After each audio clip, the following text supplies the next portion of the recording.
Stepper motor কি, কেন ব্যবহার করবেন এবং আরও কিছু গুরুত্বপূর্ণ বিষয় নিয়ে আলোচনা করব আজকের ভিডিওতে। মূল ভিডিওতে যাওয়ার আগে আমি রাকিব আপনাদের স্বাগত জানাচ্ছি আমার ক্রিয়েটিভ ইঞ্জিনিয়ারিং চ্যানেলে। স্টেপার মোটর অসাধারণ একটি মোটর। এই মোটরের কাজ আপনি শুধুমাত্র সার্ভো মোটর ছাড়া অন্য কোনো মোটর দিয়ে করাতে পারবেন না, যদিও সার্ভো মোটর অনেক বেশি এক্সপেন্সিভ। তাই এই মোটরটি দিয়ে জটিল কিছু মেশিনে জটিল কাজ করানো হয়।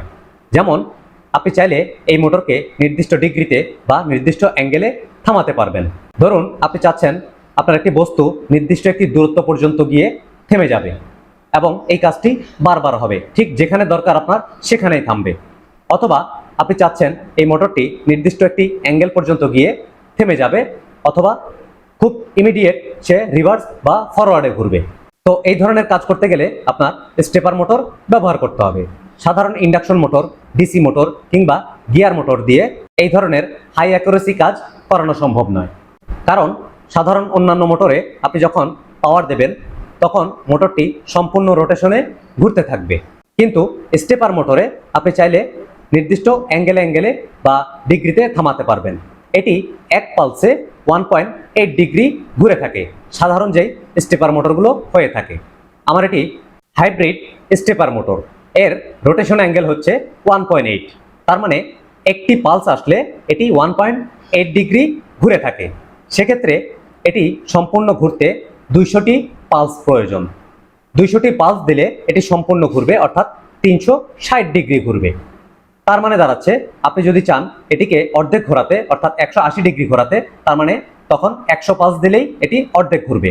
তার অর্ধেক পালস দিলে, অর্থাৎ 50 পালস দিলে এটি 90 ডিগ্রি ঘুরবে, অথবা এর চেয়ে কম দিলে 45 ডিগ্রি ঘুরবে।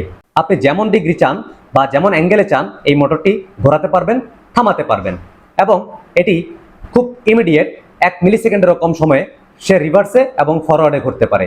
এই সুবিধা কাজে লাগিয়ে আপনি কয়েল উইন্ডিং মেশিন অথবা সুতা কুনিং মেশিন, রোবোটিক্স, সিএনসি মেশিন, এই ধরনের জটিল এবং ক্রিটিক্যাল কাজগুলো করাতে পারবেন। আমাদের দেশে এখন ইউটিউব দেখে অনেকেই নিজে নিজে মেশিন তৈরি করেন। তারা এই ধরনের সমাধান চান, বিভিন্ন রকমের সমস্যার সমাধান চান, চেষ্টা করেন, সাধারণ মোটর দিয়ে হয় না। বডি করতে পারেন বা কিছু ধারণা থাকলে অন্যান্য কাজ করতে পারেন, কিন্তু এই কাজগুলো যেহেতু অ্যাডভান্স লেভেলের কাজ, এই ধরনের কাজগুলো করতে পারেন না। সেক্ষেত্রে আমার সহযোগিতা এবং মালামাল নিতে পারেন। যারা ইন্ডাস্ট্রিতে জব করেন, ইঞ্জিনিয়ার, টেকনিশিয়ান, তারাও ভিডিওটি গুরুত্ব সহকারে দেখবেন, কারণ এই ধরনের ভিডিও বাংলা ভাষায় খুব কম আছে। ইন্ডাস্ট্রিতে এখনকার যে মেশিনগুলো রয়েছে সবগুলোই এখন আধুনিক প্রযুক্তিতে চলে এবং হাই প্রিসিশনে চলে। এখনকার মেশিনগুলোতে স্টেপার মোটর প্রচুর পরিমাণে ব্যবহার হয়। আপনারা যারা নতুন ইঞ্জিনিয়ার, টেকনিশিয়ান রয়েছেন তারা সবাই এইচএমআই এবং পিএলসির পেছনে দৌড়াচ্ছেন, অথচ এই পিএলসি, এইচএমআই যেগুলোকে কন্ট্রোল করবে সেই জিনিসগুলো সম্পর্কে আপনাদের অনেকের ভালো ধারণা নেই। এ কারণে অনেকেই এই স্টেপার মোটরের সমস্যা সমাধান করতে পারেন না। প্রায় সময় মোটরের সমস্যা মনে করেন, অথচ দেখা যায় ড্রাইভারের সমস্যা, অথবা পালসের সমস্যা, অথবা সিগন্যালের সমস্যা, অথবা ভোল্টেজের সমস্যা। এই জিনিসগুলো অনেকে বোঝেন না। যাই হোক, এই স্টেপার মোটরের ভেতরের কনস্ট্রাকশনটি কেমন, কিভাবে কাজ করে এবং এটি চালাতে কি কি ধরনের ব্যবস্থা নিতে হয় তা নিয়ে একটু ধারণা দিচ্ছি। এই দেখুন, মোটরটির মতন এর স্ট্রাকচারটিও খুবই সুন্দর। এখানে দেখুন, এর যে রোটরটি রয়েছে এটিতে খাঁজ কাটা রয়েছে, এই দেখুন, এবং এটি কিন্তু পার্মানেন্ট ম্যাগনেট। এই খাঁজ কাটাটির খুবই গুরুত্বপূর্ণ ভূমিকা রয়েছে নির্দিষ্ট অ্যাঙ্গেলে থামানোর জন্য। এবার কয়েলটি দেখুন, এটি কিন্তু সাধারণ ইন্ডাকশন মোটরের মতন কয়েল নয়। এখানে 8টি কয়েল রয়েছে, 4টি করে 2 ফেজের মোটর এটি তৈরি করা হয়েছে, এবং এখানে একটি পিসিবি দেওয়া রয়েছে যেন নির্দিষ্ট কয়েলে সঠিকভাবে সাপ্লাই দেওয়া যায়। এর কয়েলের মধ্যে একই সময়ে প্রত্যেকটি কোরে কিন্তু ভোল্টেজ সাপ্লাই দেওয়া হয় না। এখানে এ ফেজ এবং বি ফেজ তৈরি করা হয়েছে। এই তারের মাধ্যমে ড্রাইভার দিয়ে এক এক তারে ভোল্টেজ দেওয়া হয়, আর এর মাধ্যমে এখানে কখনো এটিতে ম্যাগনেট হয়, কখনো এটিতে ম্যাগনেট হয়, কখনো এটিতে হয়, কখনো এটিতে হয়। আমি আসলে সহজ করে বোঝানোর চেষ্টা করছি, জটিল থিওরিটিক্যাল কথাবার্তা বলবো না, কারণ আমার চ্যানেলে অনেক সাধারণ দর্শক রয়েছে যারা এই ভিডিওগুলো দেখে নিজে নিজে মেশিন তৈরি করে। যাই হোক, এখানে এক একবার যখন এক একটি করে বিদ্যুৎ তৈরি হয় এবং ম্যাগনেট হয়, তখন এর যে পার্মানেন্ট ম্যাগনেট রয়েছে এর মাধ্যমে এটি নির্দিষ্ট ডিগ্রিতে বা অ্যাঙ্গেলে ঘুরতে চেষ্টা করে। কারণ এটিতে রয়েছে নর্থ পোল এবং এখানে যখন ম্যাগনেট হয় তখন হয় সাউথ পোল। আর এভাবে এর ম্যাগনেটটিকে একবার আকর্ষণ এবং বিকর্ষণের মাধ্যমে এটি নির্দিষ্ট ডিগ্রিতে বা অ্যাঙ্গেলে ঘুরতে থাকে। এর ভিতরের কোরে অর্থাৎ স্টেটরে এবং এর রোটরে এই যে দাঁতগুলো রয়েছে এগুলো দিয়ে এটির হাই প্রিসিশন বা হাই অ্যাকুরেসিতে মোটরটিকে ঘোরানো যায় বা থামানো যায়। আর এর কয়েলগুলোতে এক একটিতে হাই স্পিডে ভোল্টেজ আপনি নিজে নিজে দিতে পারবেন না, এটির জন্য আলাদা ডিভাইস রয়েছে। আপনি মার্কেট থেকে একটি মোটর নিয়ে আসলেই কিন্তু সরাসরি ডিসি ভোল্টেজ দিয়ে চালাতে পারবেন না। এখানে বলতে ভুলে গেছি, এই স্টেপার মোটরগুলো কিন্তু ডিসি মোটর, তবে সাধারণ ডিসি মোটরের মতো আপনি 24 ভোল্ট 12 ভোল্ট বা প্লাস মাইনাস দিলেই কিন্তু এটি চালু হবে না। এর জন্য নির্দিষ্ট মডেলের মোটরের সাথে ম্যাচ করে ড্রাইভার নিতে হবে। আর এই ড্রাইভারগুলোকে বলা হয় স্টেপার মোটর ড্রাইভার, যার মাধ্যমে আপনি স্টেপার মোটরকে কন্ট্রোল করতে পারবেন। কিন্তু আপনি শুধু একটি মোটর এবং একটি ড্রাইভার কিনে আনলেই কিন্তু মোটরটি আপনি চালাতে পারবেন না।